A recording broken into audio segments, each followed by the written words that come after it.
వాడి పేరు మొండి తోక సుధీర్. కొట్టొచ్చు, నెట్లో ఉంటుంది.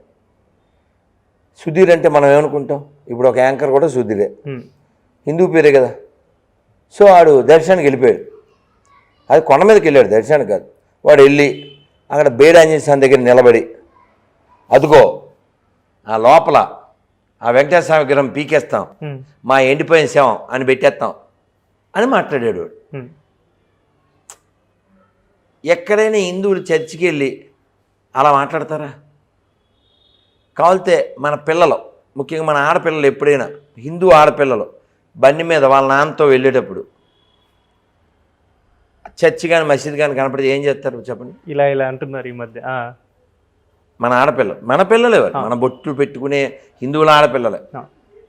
యాక్చువల్గా ఆ పిల్లలు బంగారు తల్లులు.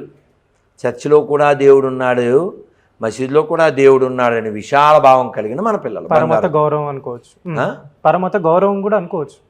అవి పెద్ద పెద్ద పదాలు అక్కర్లేదు, వేస్ట్. కానీ దైవం అంతటా ఉన్నాడు అనేది మనకి అది బ్లడ్లో ఉంది. కాబట్టి ఆ మంచి బుద్ధితో మనం అక్కడ చూస్తాం. కానీ ఎడారి మత పుస్తకాలు ఏమన్నాయంటే, విగ్రహారాధన చేసేవాడు నరకానికి వెళ్ళిపోతాడు, విగ్రహాలను కూల్చేయాలి, కాల్చేయాలి, నాశనం చేసేయాలి. ఈ డీ ఫర్ డివోషన్ అనే కాన్సెప్ట్ లేదు, డీ ఫర్ డిస్ట్రాయ్.